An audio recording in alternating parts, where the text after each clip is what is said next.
Hey everyone, it's Brandy and welcome back to my channel, Brandy's Bookshelf. Today I'm going to be attempting to read Bride by Ali Hazelwood. It's been a bit of a mess. I again want to apologize for the lack of videos. Give you guys a quick rundown on what exactly happened.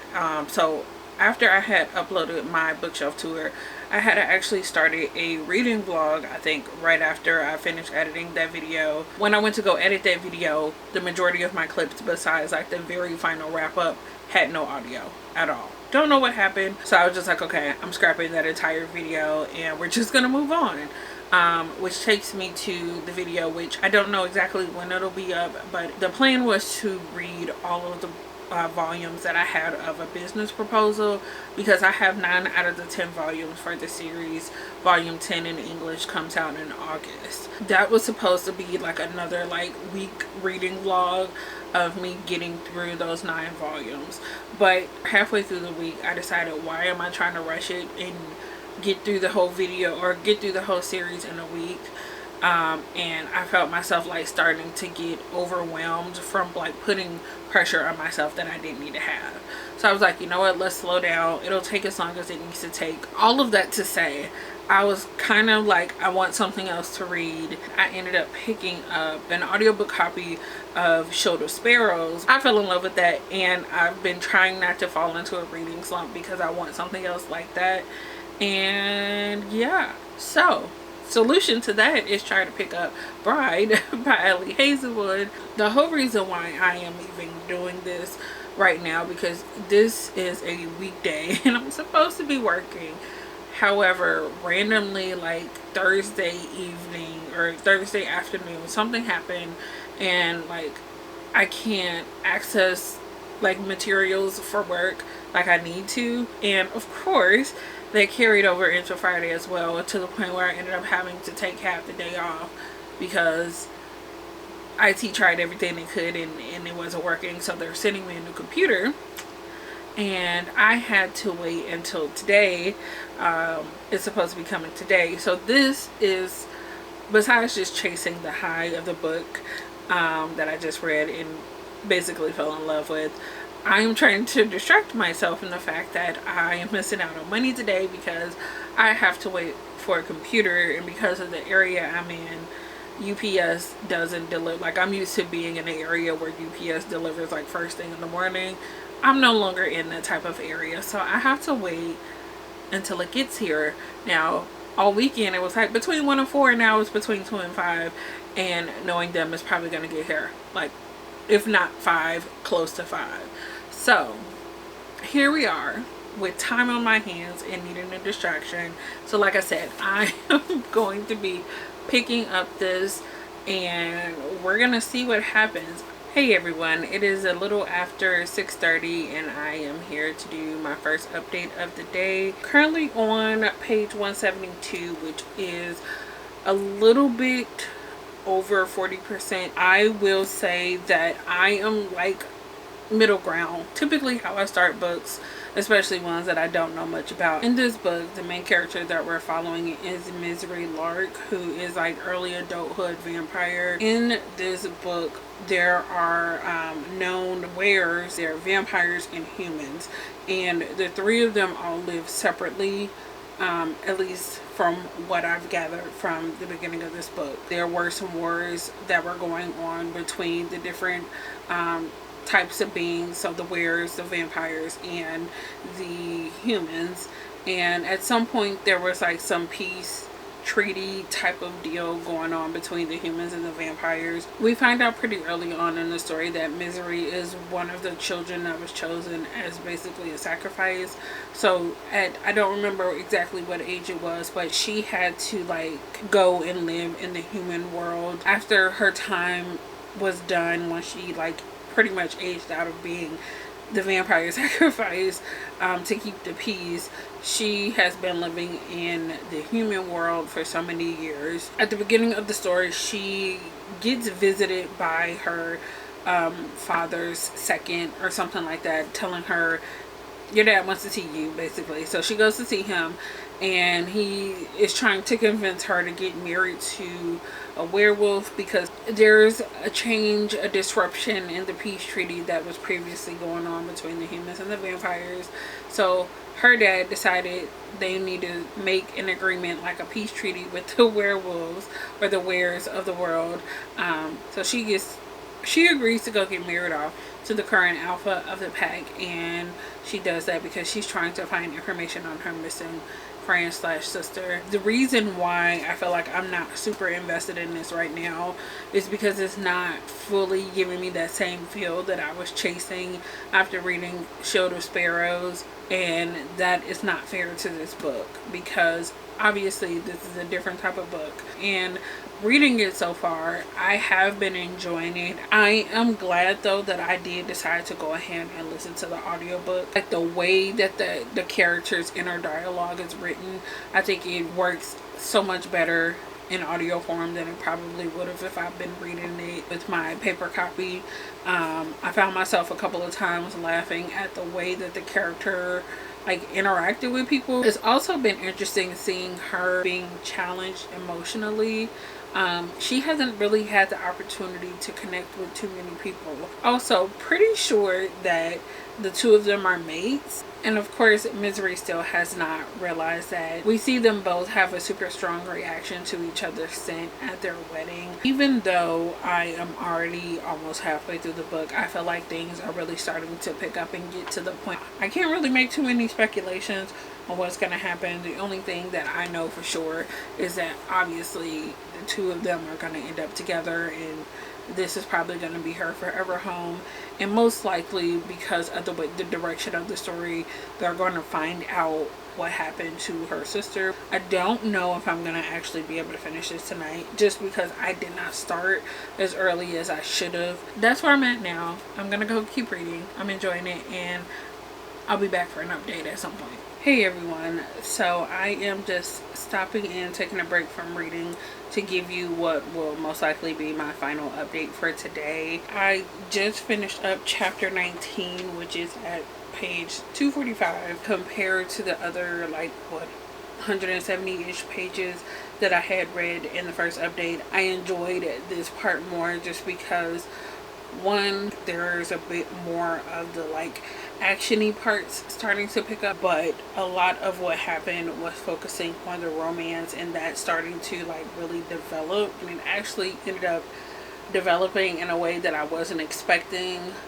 but also kind of more than I was expecting as well. I already told you guys this, but I'm pretty sure that Misery and Lo are mates. Pretty sure that Lo already knows that she's his mate, but he's kind of in denial. We get to see little bits of him having a hard time avoiding her like he had planned, and I'm pretty sure that there are little sections at the beginning of every chapter, and I'm pretty sure that based on what is included in those, that is Lo's thoughts. If that is correct, a lot of those thoughts are thoughts that he has had about Misery, and him trying to avoid her but not really being able to, him obsessed with her scent, and thinking about her in ways that he is really trying to avoid, but obviously with that mate bond he is unable to. The mate of the previous alpha invited him to come visit. He was planning on going, but he wasn't going to be taking any of his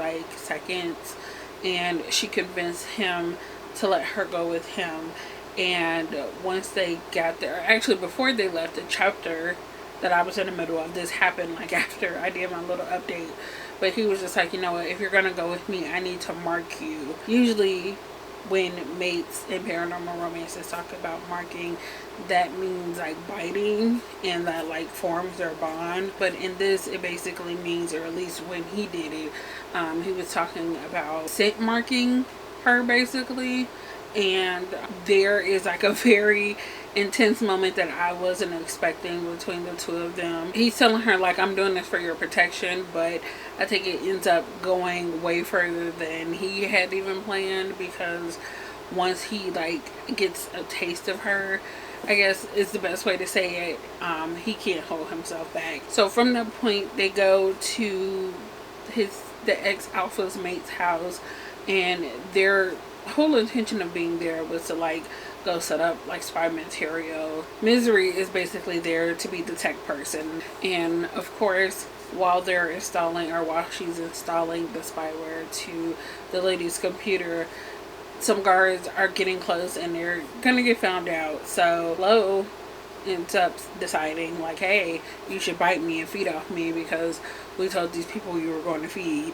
And so that leads into like another intimate situation with them, because she ends up actually biting from him and feeding from him in that moment. And it also like turns sexual as well, not completely, but it does get to a point where it's like, okay, this is developing really fast. So that was, I think, within a couple chapters of each other, and that was like her first time experiencing feeding from a live human. I'm just really happy because, like I said, the romance is developing, and above most things, I love me a good romance. Also, another side note, things are obviously going to start coming to light about who in his pack is betraying him, because there must be somebody in the pack who is betraying him. And unfortunately, I think that it is one of the people closest to his younger sister.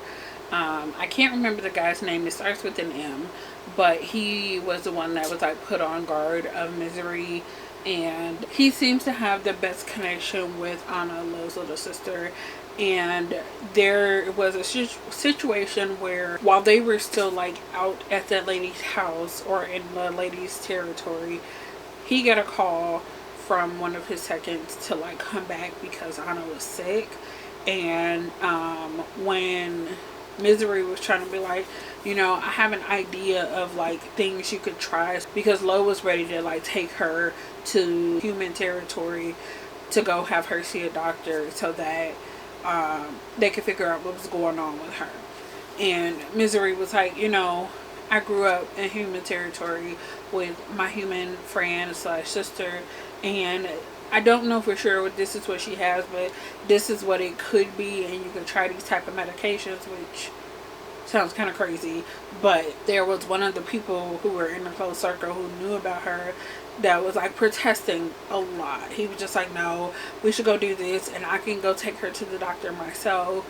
You know, you don't have to do it, I can do it. And I'm just like, setting off a little bell, because Misery was like, you know what, if this doesn't work, you know, take her to a human doctor, obviously, because that's what you were going to do anyway. But like, let's give this a try first. So one, if it does work, then you don't have to like worry about risking her safety by taking her into human territory. And then two, not moving her while she's as sick as she was. Protesting that much during that type of situation, when it was like literally just a night of trying something different. I'm pretty sure that that guy is unfortunately gonna end up being the one who has been like feeding information, or like the inside man betraying Lo in the pack.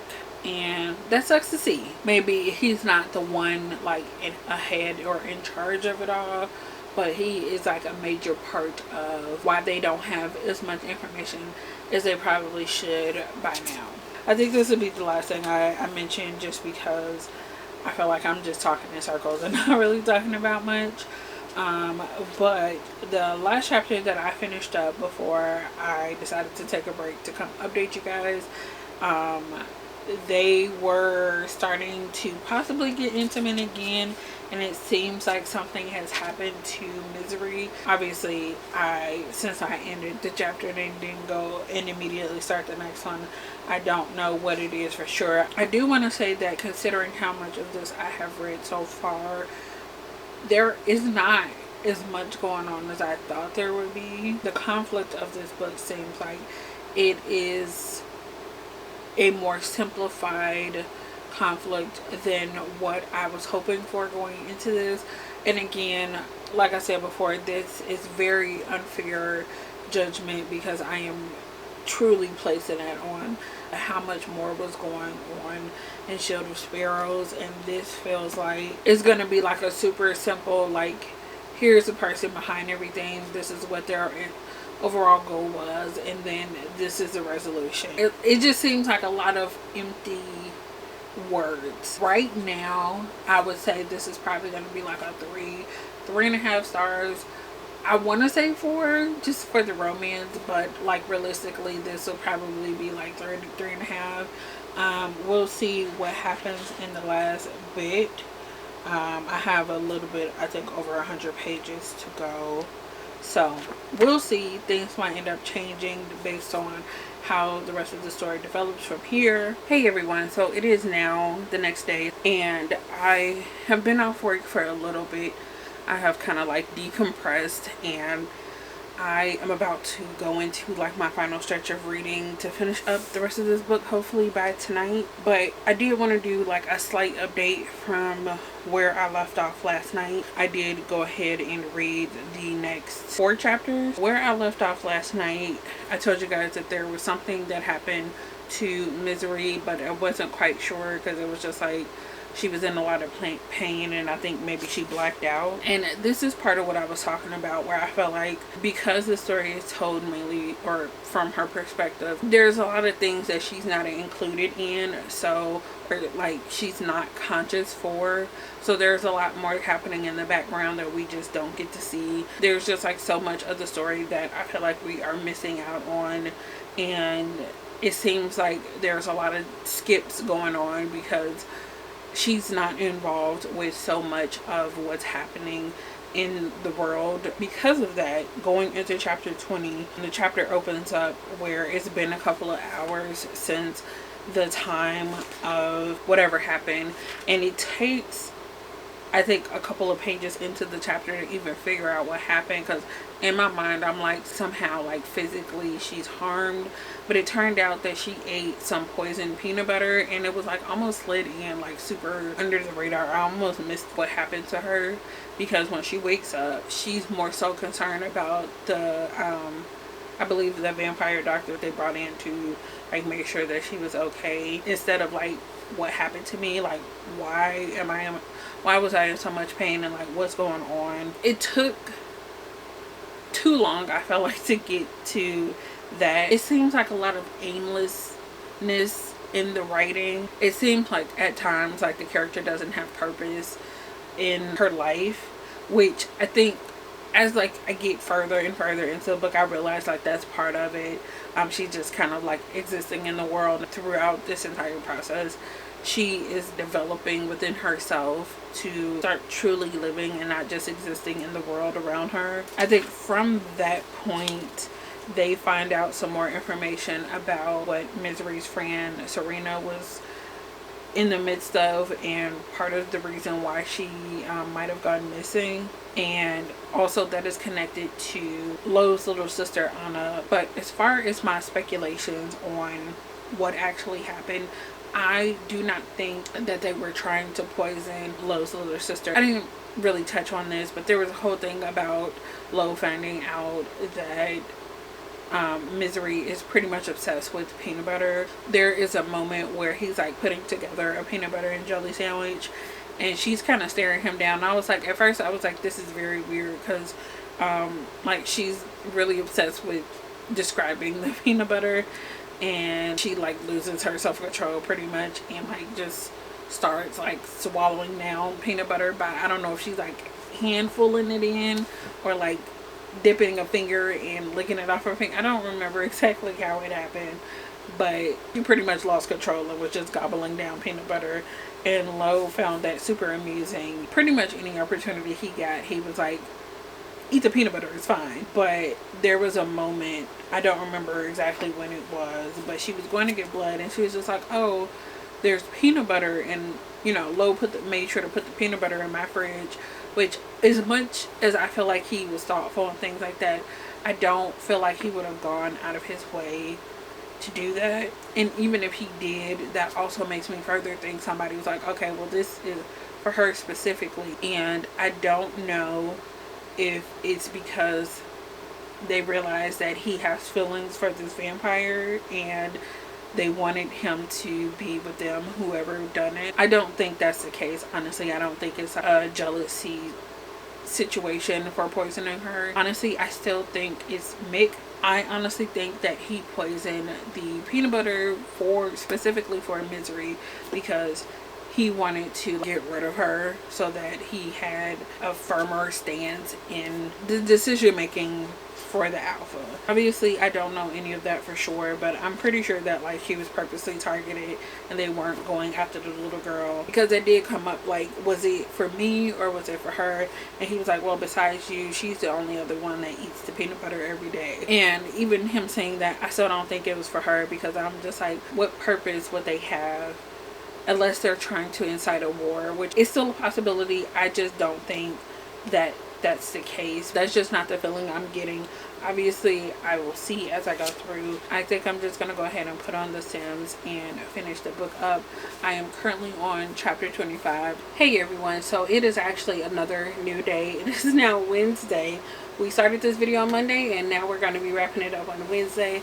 So much for reading it all in one day, but that's okay. I am here to do a final wrap up of my overall thoughts for Bride by Ali Hazelwood. Before I get into like wrapping up my final thoughts for this, I do want to quickly touch on some major points for the last bit that I had read last night. Misery and Lo had just met up with her brother, and she was starting to have the realization that the wearer that she thought was Lo's mate wasn't actually his mate, and then it made her start thinking about other things and like their interactions, and realizing that maybe she was his mate. She takes him to her apartment and they have a moment and they end up having sex for what I believe is the first time. And it's like a really intense like connection, like emotional moment, and not just like the sexual part of that. However, right after that moment and like things finally settle down and they get to talking, you know, she's like asking him questions, and then she eventually says like, hey, I'm your mate, right? And basically he kind of just blows her off. I was like really upset because I did not think we were gonna get one of those, like, it wasn't necessarily a third scene breakup, but it basically was that, if you really think about it. There was all this build up, all this like romantic and sexual tension just for him to like finally get it, and he's like, no, that's not true, you're using words that you don't even understand, was his wording. And there was no real explanation as to why he did that. Oh, you know what, never mind, I think there was an explanation as to why he felt like he had to do that, but it was clear that he was lying to her when he was telling her that she wasn't his mate, but he went through it anyway.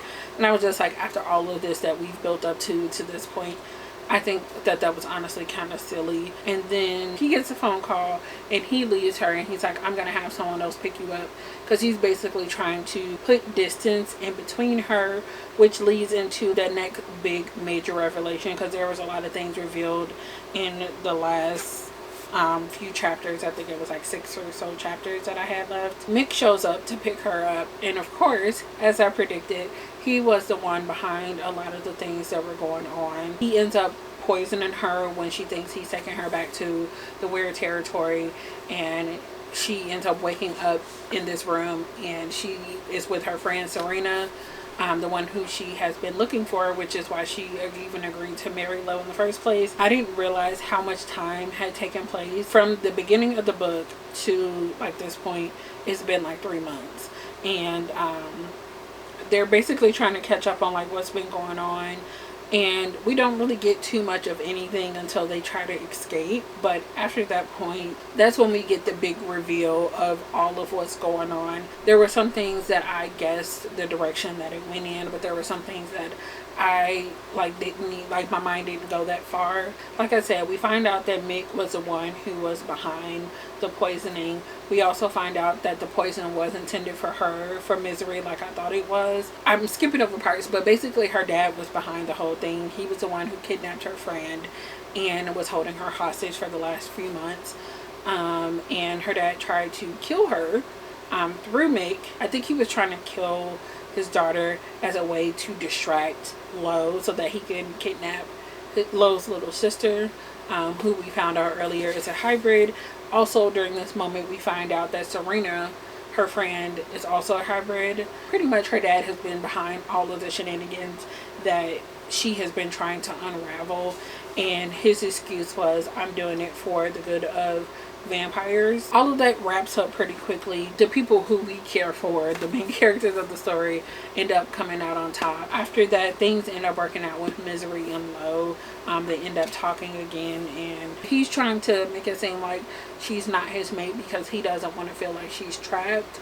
And she finally gets it through his head like, hey, I have feelings for you. I'm trying to reciprocate this, so you need to like chill out and stop trying to push me away. The end of this kind of like sets up for the next book. Now for my final thoughts on the overall book. I think I talked about this a little bit in my last two updates, but overall I felt like the story was very surface level for the majority of the book because of the way that the story was told. We got a lot of talking instead of seeing things actually happening.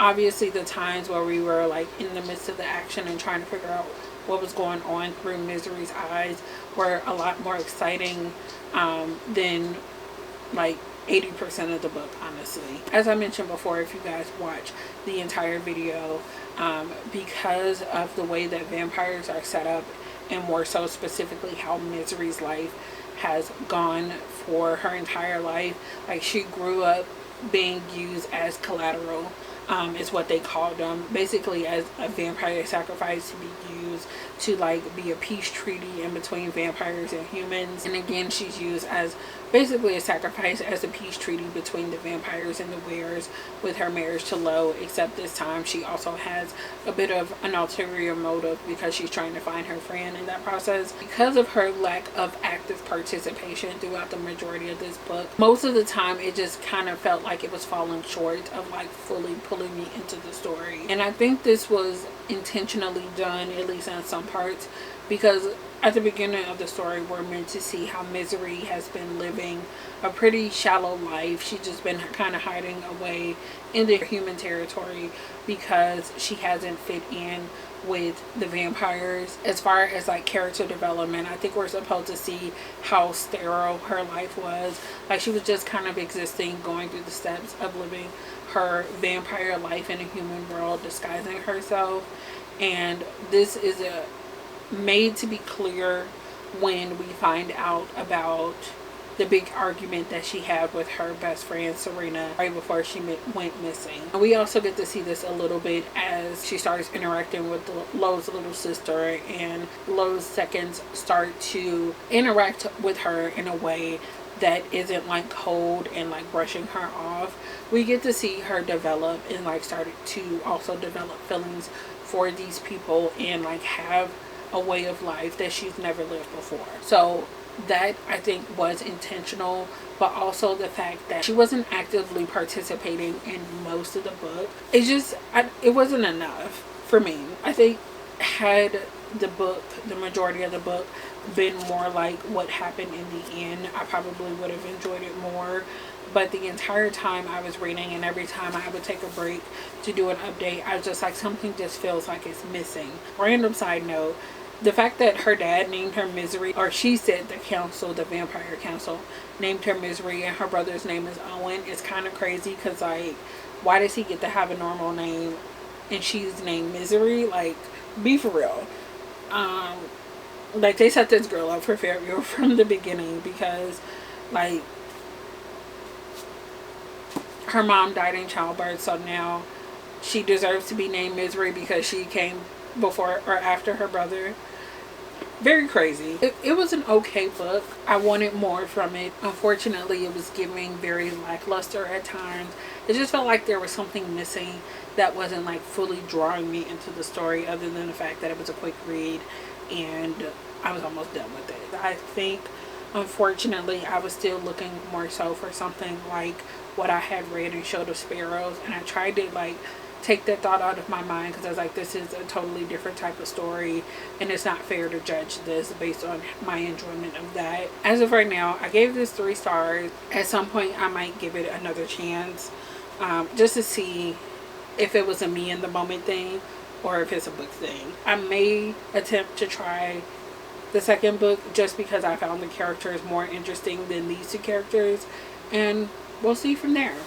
If you guys have read this book, let me know what you thought about it in the comments. That is all I have for you guys in this video. Thank you guys so much for watching, and I will see you guys again in the next one.